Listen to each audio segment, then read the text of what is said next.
Hello, friends, and welcome back to Malicious Compliance Stories. Let's start our video with a story about an ordinary trip to the liquor store that took a hilariously dramatic turn. Imagine you're just trying to grab a bottle of bourbon and enjoy a quiet night, but instead you find yourself face to face with the ultimate Karen. She's loud, entitled, and convinced you're an employee despite the sweatpants and lack of name tag. But before we begin, best way to support our channel is to leave comments, like, and subscribe with the turned on bell so you don't miss the new video every single day. Here we go. Karen demands wine service, gets served a dose of sarcasm instead. Before going to bed last night, I went to the liquor store in my neighborhood to get some bourbon for my apartment. To be honest, I go there rather frequently.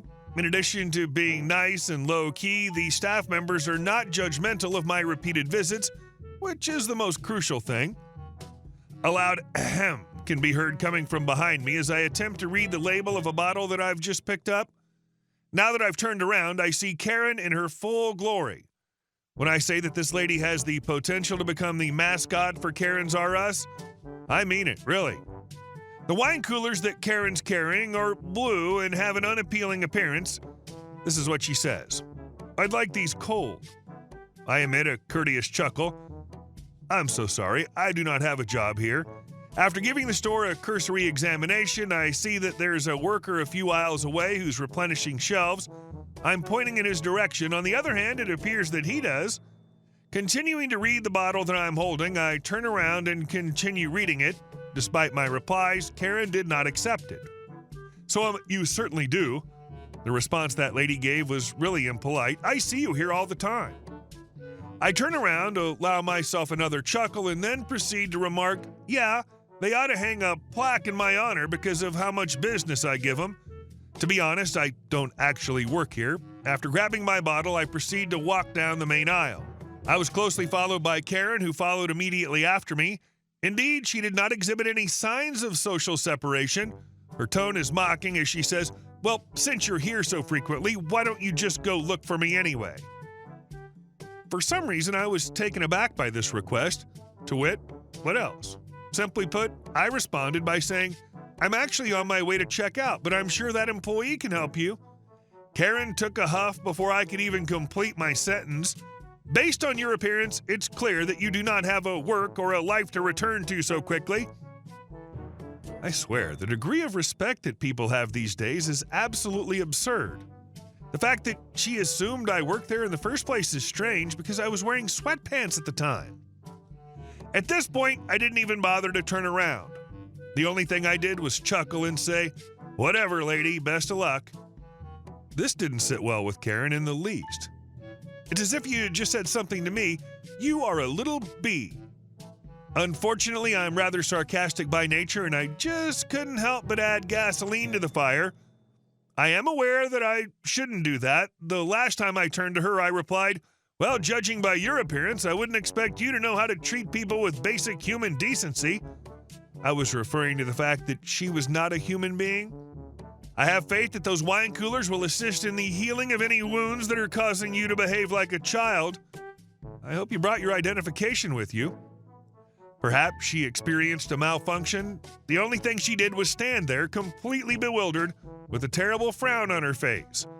After slamming the wine coolers on the ground, she exited the store and walked out of the establishment. I cheerfully took them up and transferred them back to the location where they belonged, which resulted in the employee smiling and nodding their head. I'll tell you what, after that, the bourbon tasted even better than it did before. Wow, OP. Karen's audacity to assume you work there and then double down with insults when corrected?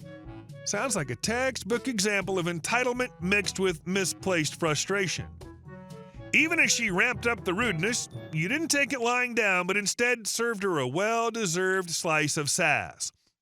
That parting comment about the wine coolers and ID? Priceless.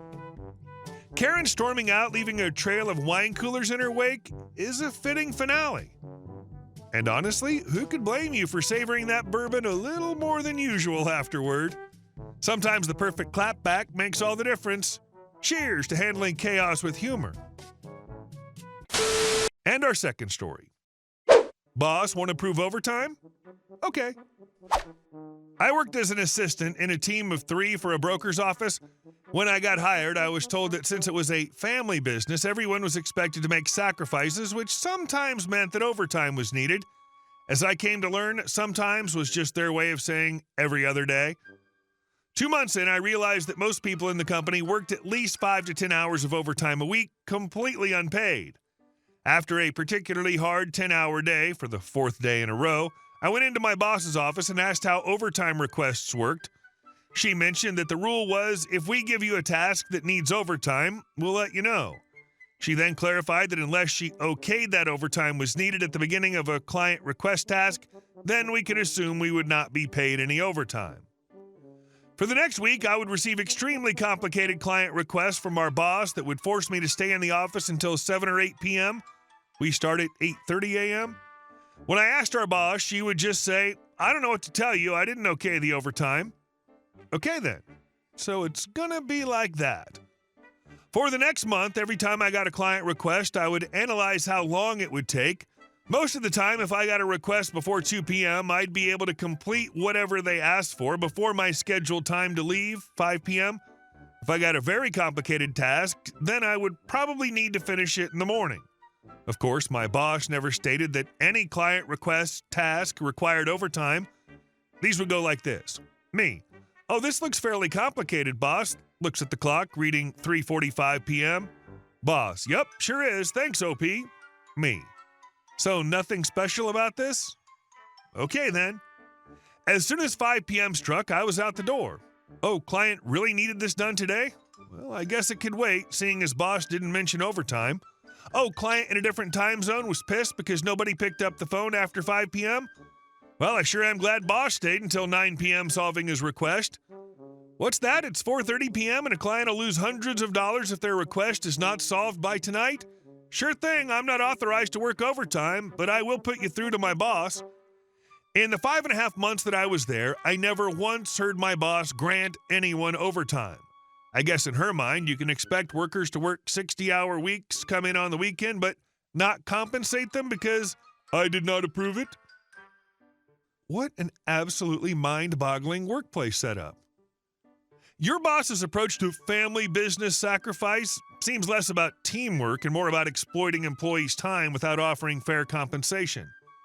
It's one thing to occasionally go above and beyond for the sake of a team, but consistently expecting unpaid overtime? That's a recipe for burnout and resentment.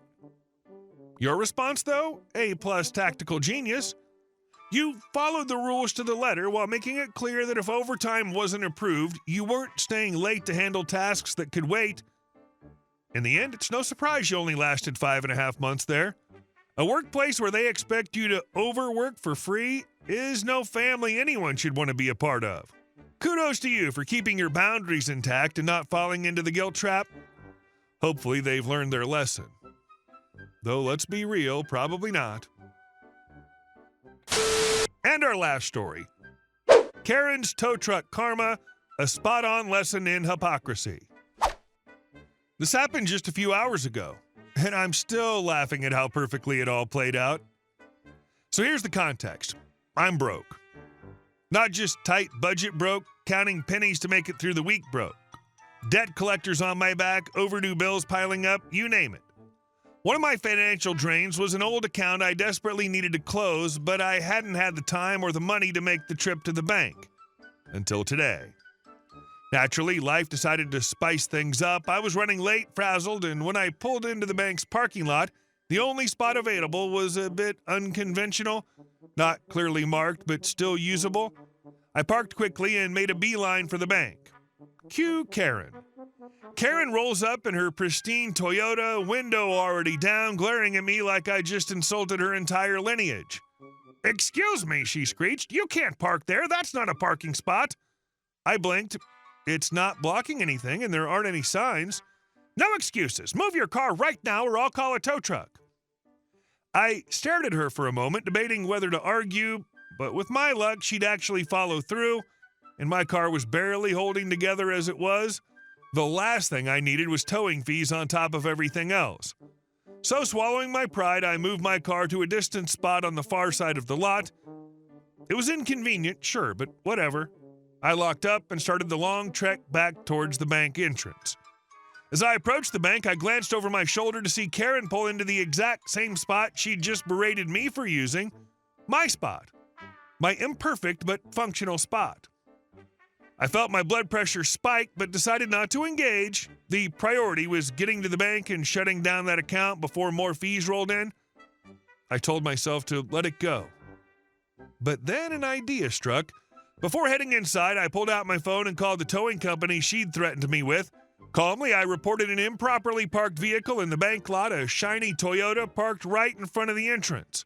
25 minutes later, I walked out of the bank feeling a little lighter, both emotionally and financially. My account was finally closed, and the weight of those monthly fees was off my shoulders. And then I saw her. Karen stood in the middle of the lot, phone clutched in her hand, pacing angrily. Her Toyota? Nowhere to be seen. I couldn't resist. As I passed by, I gave her the friendliest wave and said, "Looks like someone had their car towed. Hope it wasn't yours." Her head whipped around and the expression on her face was everything. Rage, disbelief, and the dawning realization that her own threat had backfired spectacularly. She started threatening and calling me names, shouting that I would pay for this and that we would see each other in court because her husband was some kind of big shot. I made my way to my car, parked in its proper spot across the lot, and drove away with a grin that lasted the rest of the day. Karen threatened to call the tow truck. Karen got the tow truck. Sometimes karma doesn't just come full circle. It parks right in front of the bank. Wow. This story is pure poetic justice. Karen's arrogance backfired in the most satisfying way possible, and it's hard not to chuckle at the irony. She went out of her way to harass you over a harmless parking spot, only to claim it for herself and end up facing her own threat of towing. The fact that you calmly turned her own pettiness against her without escalating things is just chef's kiss. The cherry on top, you walked away with your financial burden lifted while she was left fuming in the parking lot. It's the kind of karma that feels like a scene from a comedy movie. Honestly, she parked her entitlement, and you parked the win. Hey guys, thank you all for watching the video. I'll see you in the next one.